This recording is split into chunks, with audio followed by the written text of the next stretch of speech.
பாம்புகள் என்றால் படையும் நடுங்கும் என்பார்கள். இந்த நடுக்கம் உலகத்தில் உள்ள அனைவருக்கும் உண்டு. இது ஆதாம் ஏவாள் காலத்தில் துவங்கியது. இந்தியாவில் பாம்புகளை தெய்வமாக வழிபடுகிறார்கள். பாம்புகளுக்கு என்று இந்தியாவில் தனி கோயில்கள் உண்டு. பரமசிவன் கழுத்தில் இருப்பதும் பாம்பு, மகாவிஷ்ணு பள்ளி கொண்டு கிடப்பதும் பாம்பில். பாம்பினை கண்டு மனிதன் பயப்படுவதற்கு என்ன காரணம்? விஷம்தான் காரணம். பாம்பு கடித்தால் மரணம் நிச்சயம். அந்த பயமே அதனை நம் முன்னோர்களும் இப்போதும் சிலரும் வழிபட காரணம் என்பார்கள். ஆனால் அதுவல்ல அறிவியல் காரணம். நமது உணவுச் சங்கிலியில் பாம்பு மிக முக்கிய காரணமானது. பாம்புகள் இல்லை என்றால் விவசாயம் இல்லை, விவசாயியும் இல்லை. பாம்புகள் விவசாயியின் உற்ற நண்பன் என்று சொல்ல வேண்டும். விவசாயத்தை அழிப்பதில் எலிகள் முதன்மையானவை. இரண்டாவது பூச்சிகள். பயிர்கள், பூச்சிகள், எலிகள், பாம்புகள், கழுகுகள் என்ற உணவுச் சங்கிலியில் எலிகளை கட்டுப்படுத்துவது பாம்புகளே. அதனால்தான் பாம்புகளை வணங்க ஆரம்பித்தான்.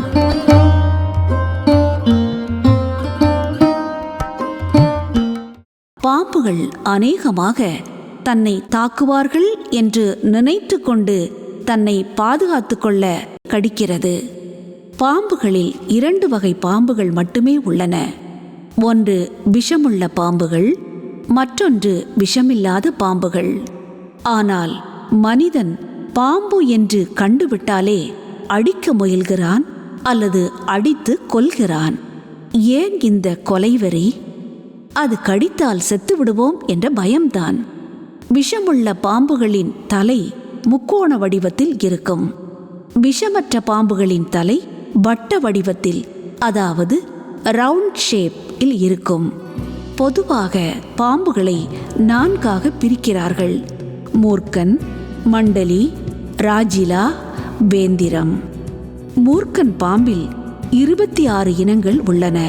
இவைகள் விஷமுள்ள பாம்புகள். மண்டலி வகையில் 16 இன பாம்புகள் உள்ளன. ராஜிலா வகையில் 13 இனங்கள் உள்ளன. வேந்திரா வகையில் 22 இன பாம்புகள் உண்டு.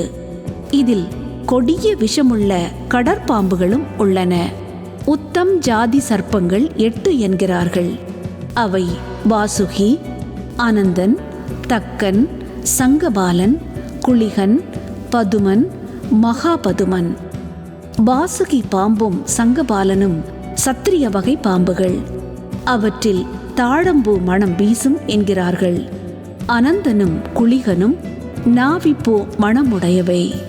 பதுமனும் கார்கோடனும் இலுப்பை பூ மணமுடையவை. இந்த சர்ப்பங்களே கோயில்களில் தெய்வங்களாக வழிபடுகிறார்கள். நம் நாட்டில் ராஜநாகம், நல்ல பாம்பு, கட்டவிரியன், கண்ணாடி விரியன் பாம்புகளே கொடிய விஷமுள்ள பாம்புகள். ஆனால் அதில் நல்ல பாம்பு உண்மையிலேயே நல்ல பாம்புதான்.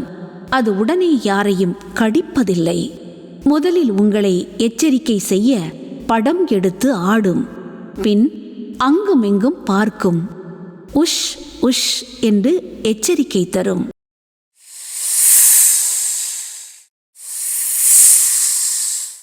அதன் பிறகும் நீங்கள் தாக்கினால் மட்டுமே உங்களை கடிக்கும். அதிலும் பாவ புண்ணியம் பார்க்கும். பாம்பு கடி 2ஆக சொல்வார்கள்.